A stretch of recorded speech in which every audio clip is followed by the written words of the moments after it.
예수님을 종신토록 증거해야 할 사명을 가지고 이 땅에 온 세례 요한은 이 땅에서 우리가 받아야 될 세례 세 가지를 말씀했습니다. 물세례와 성령세례, 그리고 불세례가 그것입니다. 물세례는 세례 요한 자신이 주는 것이고 성령과 불세례는 예수님이 주시는 것이라고 분명히 구분했습니다. 과연 그의 말대로 이 세례들이 순조롭게 주어졌는지요? 세례 요한은 물세례를 베풀었지만 예수님은 공생의 3년 기간 중 성령과 불세례를 베풀지 못하셨습니다.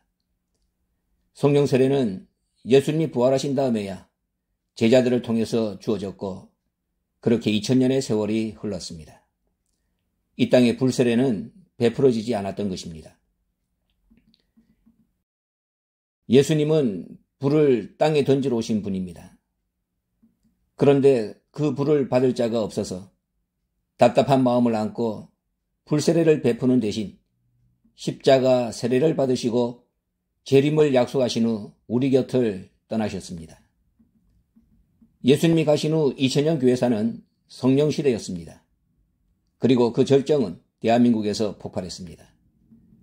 오순절교회 성령의 바람을 타고 대한민국 전역은 성령운동으로 뜨겁게 달구어졌고 수백만 기독인들이 단기간에 폭포수처럼 쏟아져 나왔습니다. 세계 기독교사에서 그 유래를 찾을 수 없는 심령부흥운동이 대한민국을 성령의 나라로 세계 속에 우뚝 서게 만든 것입니다. 그리고 그 터전 위에 불이 떨어졌습니다. 성령을 터삼아 마침내 말씀의 불이 이 땅 위에 떨어진 것입니다. 지난 회에서도 밝힌 바 있는 박윤신 목사님의 제 아이 아버지를 맞음이란 시서문에 이런 내용이 있습니다. 역사는 이제 새 시대를 고하고 섭리를 꾸려 내려온 말씀과 진리의 두 주권 앞에서 세계는 이제 한 점에서 교차되어야 하는 몸서리치는 긴장 속에 휩쓸려들고 혼란에 빠진 인류는 말씀과 진리의 접선에서 방황하지 않으면 안 되는 이때 새 시대를 담당하여야 할 끝날의 성도여 이제는 정신을 가다듬고 일어나 새로운 역사 뜻을 맞으라. 말씀의 용사들이여 어서 바삐 진리 속에서 새 시대의 왕자 말씀을 해산하라. 우리는 이제 잃어버린 말씀을 찾아야 한다. 말씀이 나타나지 않으면 잃어버렸던 에덴을 다시 찾으시려는 아버지의 뜻은 이루어지지 않을 것이다. 마지막 이 말씀에 섭리자의 눈물이 뒤뜰어 있음을 보라. 말씀운동의 새 지평이 열리는 역사적인 시대 사명을 이렇게 읊으신 것입니다. 말씀의 새하늘이 이 땅에 펼쳐지게 된 감격을 이렇게 노래하신 것입니다. 말씀의 시대가 열렸다는 말입니다. 마침내 불세례가 이 땅에 쏟아지게 되었다는 말입니다. 작은 책의 비밀이 7 의뢰와 함께 발하여졌다는 말입니다. 그리고 그 선봉에 대성호가 우뚝 섰다는 말입니다. 이렇게 말씀의 교회는 출범했습니다. 그리고 우리는 하늘과 땅을 하나로 통일시키는 그 새 말씀에 자지러졌습니다. 진리와 말씀을 갈라 더 높은 하늘로 비상하게 하는 희열을 맛보면서 우리의 모든 것을 바쳐 헌신했습니다. 그런데 그 사실을 지금 다 잊었단 말입니까? 우리가 그런 말씀의 교회라는 사실을 다 잊었단 말입니까? 어째서 우리가 이단 교회라고 손가락질 받았는지 다 잊었단 말입니까? 우리의 모든 것을 다 내려놓고 원지동 수양관 특별집회 참석을 위해서 강남역 뉴욕제가 앞에서 78-2번 버스 기다리던 그 열정, 그것 다 팔아먹었단 말입니까? 사람의 원수가 자기 집안 식구라고 했습니다. 오늘 우리 손에 들려진 생명과를 좀먹고 있는 자들이 누구입니까? 누가 생명과에 흠집을 내고 누가 생명과를 선악과로 탈바꿈시키고 있습니까? 한번 돌아보시길 바랍니다. 말씀을 몰라서 그런 것입니다. 몰라도 너무 몰라서 그런 것입니다. 예수를 팔고 예수를 잡아 죽인 무리는 제자들이었지 예수님 무릎 앞에 턱 조아리고 앉아 즐겁게 말씀 듣던 여자들이 아니었습니다.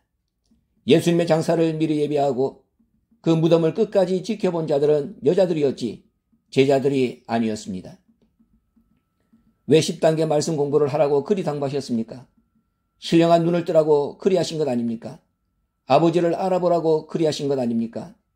신령한 것은 신령한 것으로만 분별할 수 있기에 그리하신 것 아닙니까?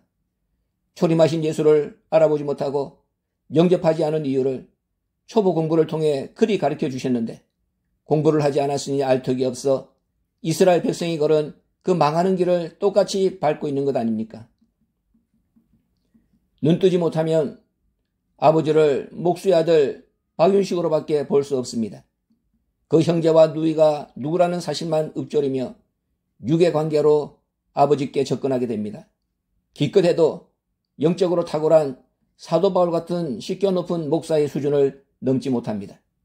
신성에 충만한 것이 육체 속의 거하심을 절대로 보지 못합니다. 그래서 아버지가 아닌 것이고, 그래서 말씀의 주인이 아닌 것이고, 그래서 그냥 죽은 것이고, 그래서 썩어질 육체에 집착하는 것이고, 그래서 그냥 천국 가셨다고 쉽게 말하는 것입니다. 아버지에 대한 이해가 이것이 전부가 되면 되겠습니까? 이 어리석음과 무지의 담을 무엇으로 어떻게 허물 수 있겠습니까? 나가도 너무 멀리 나가버린 이 영적 간극을 무엇으로 메울 수 있겠습니까? 차라리 소경되었다면 좋았으련만 본다고 하는 이 눈뜬 소경들 구제할 방법이 없기에 하는 말입니다. 예수님의 부활을 11번이나 목격했던 제자들, 예수님으로부터 믿지 못한다고 준엄한 책망까지 받았던 제자들, 옆구리에 난 창자국과 이마에 난 핏자국을 자기 눈으로 직접 확인했던 제자들, 그럼에도 그들은 또다시 디베라 바다로 고기 잡으러 떠났습니다. 이것이 우리 모습입니다. 이것이 우리 신앙 수준입니다. 그래도 그런 제자들을 끝까지 놓지 않고 예수님은 그런 제자들에게 153마리 생선을 낚는 구원 역사의 대미를 장식할 기회를 주셨습니다. 나도 그 섭리를 기대하기에 그 소망의 끈을 놓지 않으려고 이렇게 몸부림치는 것입니다. 말씀 앞으로 돌아오십시오. 돌아와서 아버지 말씀을 다시 붙잡으십시오. 아버지 말씀이 변함없는 모든 것의 답이라는 사실을 체험하십시오. 그래야 삽니다. 한 구멍에서 쓴물과 단물을 내면 안 됩니다. 말씀을 먹은 입에서는 말씀의 단물만 뱉어야 하고 말씀을 받은 영혼에서는 말씀의 단내만 풍겨야 합니다. 변화의 말씀을 먹은 고급진 입에서 부활의 쓴물이 쏟아지고 멜기세덱의 돌을 먹은 영광의 입에서 예수의 돌을 토해내면 아버지의 민망한 마음을 어떻게 위로해 드릴 수 있겠습니까? 변화의 주인 되신 아버지는 영으로 역사하시는 것이 아닙니다. 변화를 보여주시고 부활하신 예수님이 언제 제자들에게 영으로 나타나셨습니까? 만져보라고 하셨습니다. 그리고 영은 살과 뼈가 없지만 나는 너희 보는 것처럼 살과 뼈가 있지 않느냐고 말씀하셨습니다. 살과 뼈가 있는 영, 그런 신비로운 실체로 아버지도 지금 역사하고 계십니다. 우리 마음속에 영으로 살아계신 것이 아니고 천국에 가셔서 때를 기다리는 것은 더더욱 아니며 뼈와 살이 있는 영적 실체로 이 땅 지구에 우리와 함께 계십니다. 그래서 볼 수도 있고 실제로 본 증인들도 있는 것입니다. 한두 명이 아니지 않습니까? 우리에게 나타나기를 원하시는 이런 아버지, 그 아버지가 보고 싶지 않으십니까? 우리 교회는 평범한 교회가 아닙니다. 태생적으로 그리 될 수 없는 성별된 교회가 말씀의 교회, 우리 교회입니다.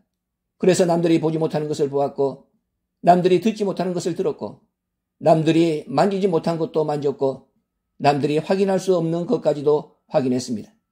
그래서 흔들릴 수 없는 것입니다. 아니, 흔들리면 안 되는 것입니다. 끝을 보고 결론까지 맛봤는데 흔들리면 되겠습니까? 스스로만 무너지지 않으면 됩니다. 스스로만 의심하지 않으면 됩니다. 끝까지 변치만 않으면 됩니다.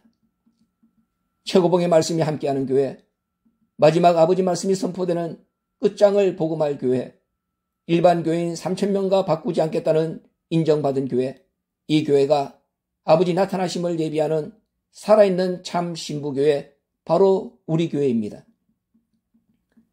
이런 교회의 한 사람으로 부르심받았다는 사실에 충분히 감격하시길 바랍니다.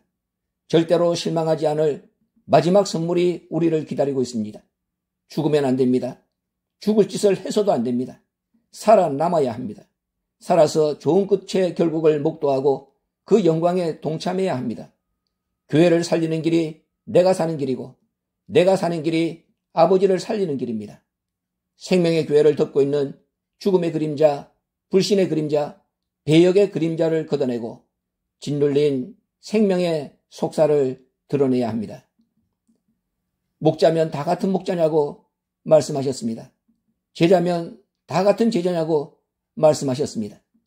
아버지 이름 부르고 아버지 타령한다고 다 아버지 아들은 아닙니다.